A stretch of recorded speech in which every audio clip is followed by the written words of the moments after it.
முஸ்லீம்களின் பெயர்களோ இல்லாத ஒரு இந்தியாவை உருவாக்கணுங்கிறதுக்காக இந்துத்துவாதிகள் நான் அதாவது ஒவ்வொரு நாளும் பாடுபட்டு இருக்கிறாங்க.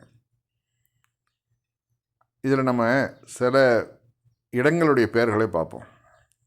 இதெல்லாம் எப்படி மாற்ற போகிறாங்க? அப்படி பார்க்க போனால் டோட்டல் இந்தியாவையே பேரையும் மாற்ற வேண்டிய இருக்கும். ஒவ்வொரு இடத்துலையும் ஒரு பேர் இப்போ அகமதாபாத்னு இருந்துச்சுனாக்க அகமதாபாத்தை அகமதுங்கிற மன்னர் ஆண்டதுனால அந்த குஜராத்தில் தலைநகரை அகமதாபாத்னே மாற்றுறாரு. அதை அந்த மக்களும் ஏற்றுக்கிறாங்க. இத்தனை காலம் வரைக்கும் அது அப்படியே ஓடிட்டுருக்குது. யாரும் பேரை வச்சு நீங்கள் மாற்றுங்கன்னெலாம் சொல்லி எந்த ஒரு போராட்டமும் பண்ணல. போராட்டம் பண்ணுறதெல்லாம் விலைவாசிகளை குறைங்க, ஜந்தர் மந்தரில் பெரிய ரகலை பண்ணிகிட்ருக்குறாங்க விவசாயிகள். மற்ற இதில் மணிப்பூரில் பெண்கள் நிர்வாணப்படுத்தப்பட்டு கொடுமைக்குள்ளாக்குறாங்க. அவங்கள ஒரு விமோச்சனத்தை கொடுங்க. டீசல் விலை, கேஸ் விலை எல்லாம் ஏறி கிடக்குது. அங்கங்கே ஃபேக்ட்ரிகள்லாம் இழுத்து மூடப்படுது. எங்களுக்கு வாழ்வாதாரமே கேள்விக்குறியாக இருக்குது. அதுக்கு இந்த அரசாங்கம் ஒரு உண்மையான தேசபக்தன் என்ன பண்ணுவான்னாக்கா அதுதான் செய்வான்.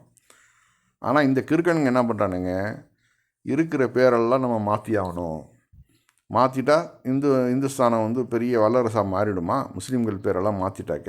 இல்லை அவுரங்கசீப்போடைய அந்த சமாதியை தோண்டி எடுத்தாக்க அங்கே என்ன கிடைக்கும்? வெறும் மண் தான் கிடைக்க போகுது. அதை போய் நீங்கள் எடுத்து வேறு இடத்துல நீங்கள் அடக்கம் பண்ணாலும் அது வெறும் மண்ணை தான் தூக்கிட்டு போகணும். ஒரு 6 மாதத்துக்குள்ளேயே மண் அரித்து அந்த உடலில் ஒன்றுமே இருக்காது. இந்த ஒரு சாதாரண நாலேஜ் கூட இல்லாமல் ரெண்டாவது ஒரு கற்பனையாக புனையப்பட்ட ஒரு கதையை வச்சுக்கிட்டு இப்போ சாம்பாஜியை அவுரங்கசீப்பு கொன்றதுக்கு காரணம் என்ன? அவுரங்கசீப்புடைய மகன் அபுபக்கர்னு நினைக்கிறேன், அவரோட சேர்ந்துக்கிட்டு இவர் என்ன பண்ணுறாருனாக்க சாம்பாஜி அவுரங்கசீப்பே கவுக்கிறதுக்கான முயற்சிகளை வெளியில் போய் இதை எடுக்கிறார். இது அவுரங்கசீப்பு காதுகளுக்கும் வருது. உண்மையிலே அது எவ்வளோ பெரிய கோபத்தை உண்டு பண்ணணும்னு உங்களுக்கு தெரியும். நீங்கள் அந்த இடத்துல இருந்தீங்கன்னா என்ன செய்வீங்க? தன்னுடைய மகனுடைய பிரெயின் வாஷ் பண்ணி அவனை தனியாக கொண்டு போயிட்டு அங்கே போய் அவனோட சேர்ந்துக்கிட்டு பேரரசருக்கு எதிராக கலகத்தை உண்டு பண்ணாக்க எந்த அரசன் தான் ஒத்துக்குவான்? அதனால தான் அவர் கொன்னது, சித்திரவதை பண்ணி கொண்டிருக்கலாம். ஆனால் இதை இப்போ உள்ள முஸ்லீம்களோட ஒப்பிட்டு பிரச்சனைகள் பண்ணி அதை மதக்கலவரம் மாற்றுறாங்களே, இதுதான் சங்கிகளுடைய என்னங்கிறது தெரிஞ்சுக்குங்க. இப்போ பாருங்கள், அகமதாபாத் குஜராத்துடைய தலைநகரம், அது ஒரு முஸ்லீம் பேர். முராதாபாத், யார் இந்த முராது? அதை நீங்கள் ஹிஸ்ட்ரியில் படிச்சிங்கன்னா தெரியும். அவுரங்காபாத், ஹோயிஸ் அவுரங்கஜீப், அது எல்லாருக்குமே தெரிஞ்ச விஷயம். அவுரங்கஜீப்னா யாருங்கிறத விழாவாரியாக சொல்லிட்டானுங்க. ஃபைஸாபாத், ஹோயிஸ் ஃபைஸ், அவரும் ஒரு முஸ்லீம் தான். ஃபரூக்காபாத், ஹோயிஸ் ஃபரூக், ஹிஸ்ட்ரியில் நீங்கள் படிச்சிங்கன்னா தெரியும். எல்லா வரலாறுகளும் இப்போது இன்றைக்கி வரைக்கும் இருக்குது.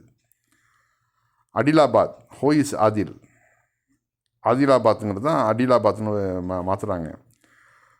ஷாஹிதாபாத், ஹோயிஸ் சாஹித், யார் சாஹிதுங்கிறது யாருங்க?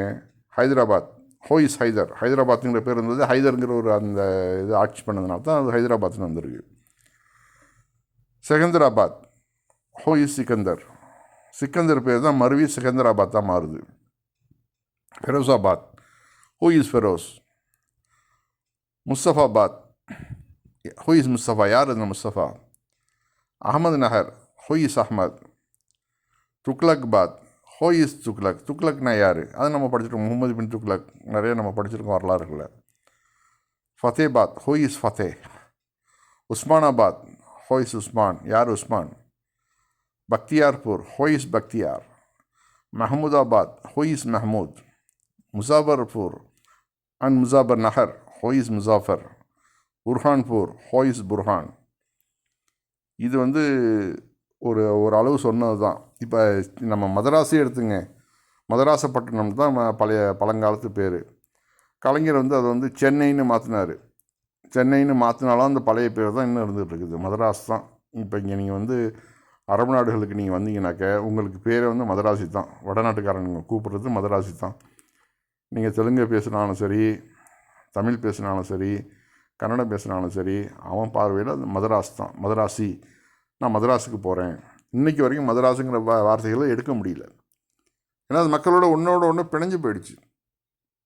அதே தான் இந்த அகமதாபாத்தாக இருக்கட்டும், முராதாபாத், நீங்கள் என்னென்னலாம் மாற்றினாலும் சரி, அந்த பெயர்கள் அழிய போகிறதில்ல, அவர்களுடைய வரலாறு அழிய போவதில்லை. ஏன்னா முன்ன நீங்கள் ஒரு நூலகத்தை கொளுத்திட்டிங்கனாக்க அந்த வரலாறு அழிஞ்சு போய்டும்னு சொல்லலாம். ஆனால் இப்போ ஒரு கணினி தட்டினாக்க போதும் எல்லா ஹிஸ்ட்ரியும் வந்துடும். அதுதான் இன்றைய உலக நிலை.